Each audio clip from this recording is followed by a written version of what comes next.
हर घर स्वदेशी, घर घर स्वदेशी। स्वदेशी वस्तुओं का हमें उपयोग करना। जो बिकने वाला जो मोबाइल है वो 99.2% मोबाइल आप मेड इन इंडिया।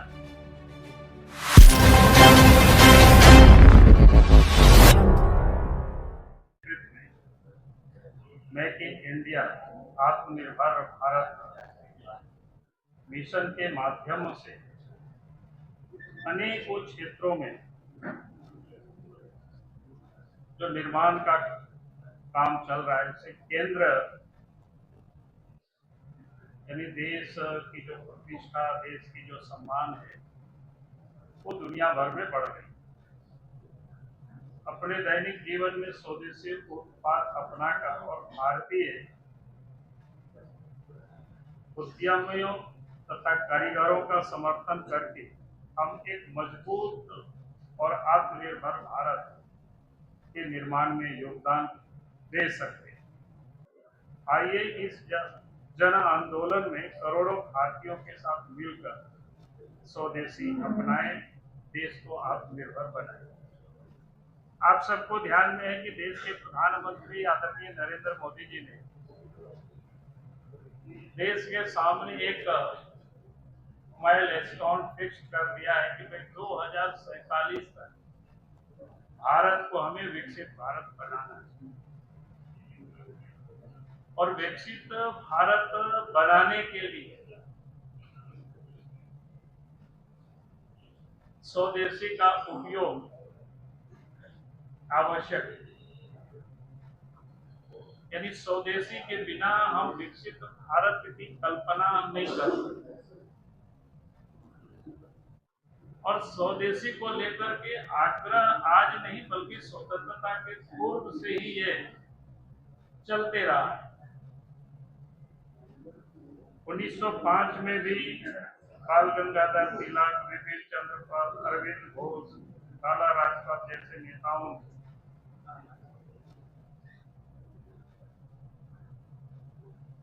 विदेशी वस्तुओं का बहिष्कार करना, देशी कपड़ों को उपयोग करना, यानी उन्हीं को हम खरीदें, यानी ये 1905 की बातें मैं कह रहा हूं।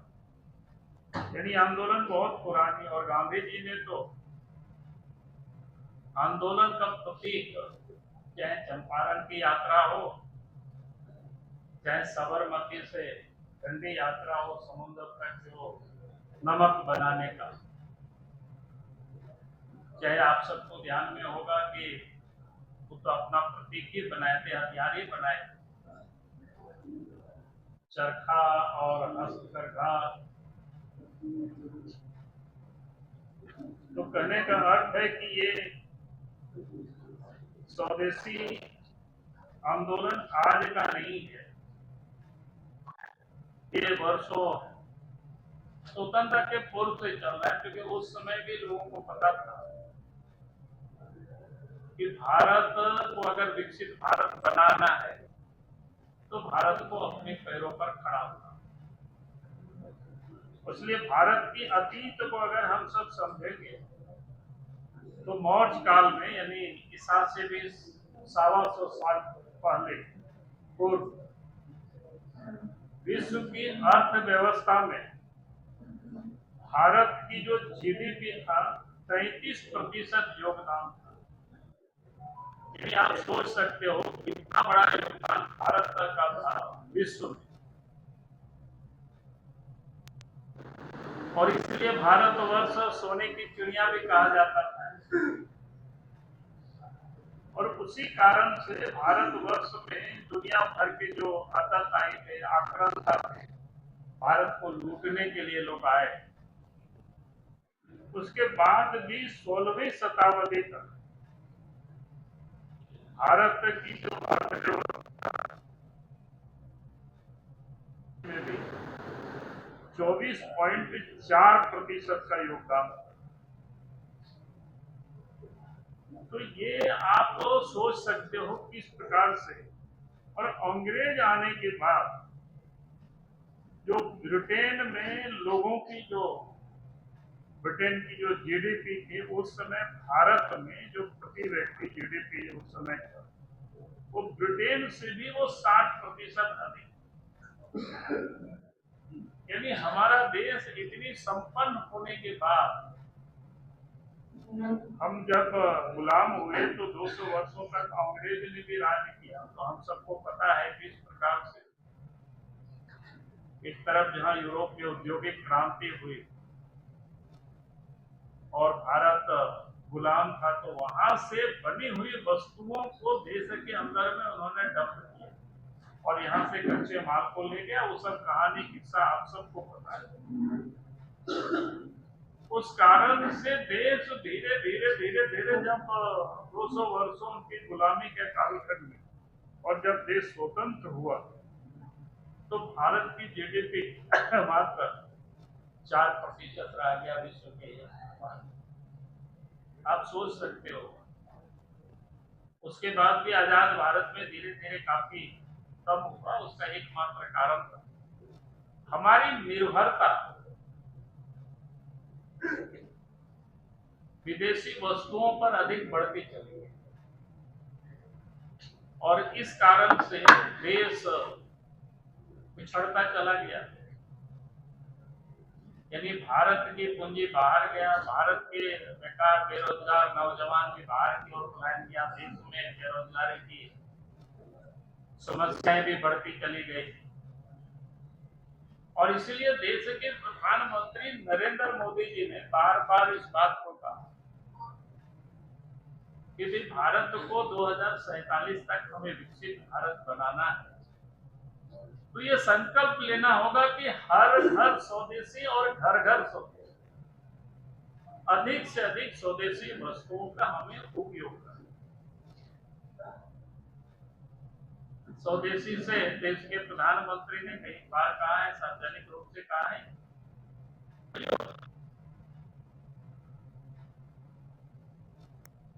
मेहनत लगा ताकि हम स्वदेशी वस्तुओं का उपयोग करेंगे तो स्वाभाविक है देश के उद्योग धंधा बढ़ेंगे और देश के उद्योग धंधा फलेगा फूलेगा तो यहाँ के नौजवानों को रोजगार के अवसर भी मिलेगा।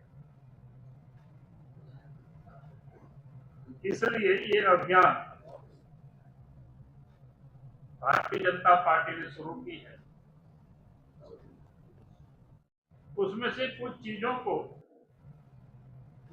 आप सबके सामने में थोड़ी सी रखना चाहूंगा कि भारत में इस प्रकार से विनिर्माण के क्षेत्र में भारत एक शक्ति का केंद्र के रूप में उभर रहा है।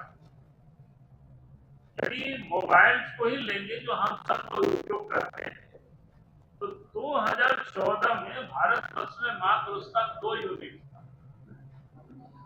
आज देश भर में 300 प्लस यूनिट यानी फैक्ट्रियां लग गई और आज भारत में जो बिकने वाला जो मोबाइल है वो 99.2% मोबाइल आप मेड इन इंडिया। कोई सामान्य बातें नहीं है। खिलौना पहले हम सब विदेशी आयात करते थे, अब विदेश से आयात घटा है। अब आयात विदेश से मोबाइल फोन ही 1,500 रुपया, 1,500 करोड़ का 1,500 का निर्यात होता था, 1,500 करोड़ का। अब बढ़ करके मोबाइल 2 लाख करोड़ रुपया का 2025 तक में ये निर्यात होता है। क्या आप सोच सकते हो किस प्रकार से भारत विनिर्माण के क्षेत्र में अपना एक मजबूती से आगे बढ़ रहा है। ऑटोमोबाइल के सेक्टर में ट्रैक्टर के निर्माण विश्व में पहला स्थान पर भारत है, बस निर्माण दूसरी स्थान पर है, हैवी ट्रक उत्पादन तीसरा स्थान पर। उसी प्रकार से वित्तीय वर्ष 24-25 में 7.55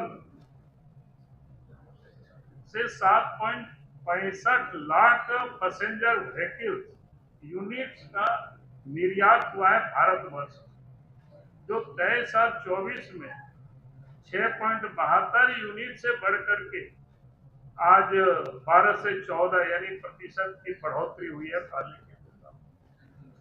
तो ये किस प्रकार से, जिसमें 4.5 करोड़ से अधिक लोगों को रोजगार मिला हुआ है, जहां भारत विश्व का छठा सबसे बड़ा निर्यातक देश है। रक्षा क्षेत्र में भी उसी प्रकार से रक्षा का निर्यात 34 गुना बढ़ा है, 34 गुना बढ़ा है। 2013-14 में 866 करोड़ रुपया का रक्षा निर्यात हुआ था और 24-25 में 23,622 करोड़ का रक्षा निर्यात हुआ। डिफेंस के सेक्टर में कई स्वदेशी प्रणालियों को विकसित किया गया, चाहे नागास्त्र हो, ड्रोन हो, आकाश डिफेंस सिस्टम हो, जिसमें आकाश मिसाइल वगैरह जो शामिल है।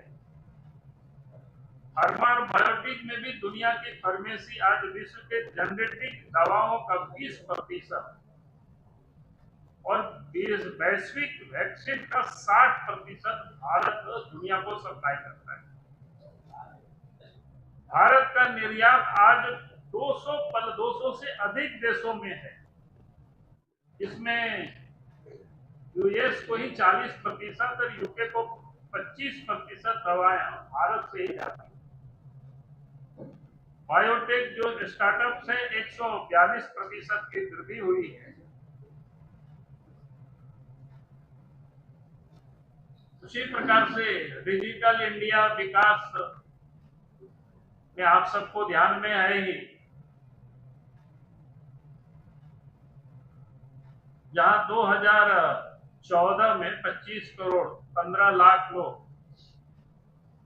इसके यूजर थे डिजिटल यानी मोबाइल में, आज 2025 में 98 करोड़ यूजर्स हो गए।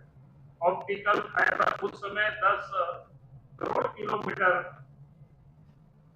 ऑप्टिकल फाइबर 10 करोड़ किलोमीटर वार्षिक उत्पादन इतना हो रहा है और 100 से अधिक देशों को आप उसको निर्यात किया जा रहा है। यूपीआई जून 2025 में 24.3 लाख करोड़ का लेन देन किया, 675 बैंक से जुड़ा है और उपयोगकर्ता यानी 491 मिलियन उपयोगकर्ता है और उसका जो व्यापारी है 65 मिलियन ऐसे। यानी इस प्रकार से हर क्षेत्रों में स्वच्छ, हरित या नवीकरण के बिजली के क्षेत्र में, सौर ऊर्जा हो, पवन ऊर्जा हो, आज दुनिया में 4थे स्थान पर है। सौर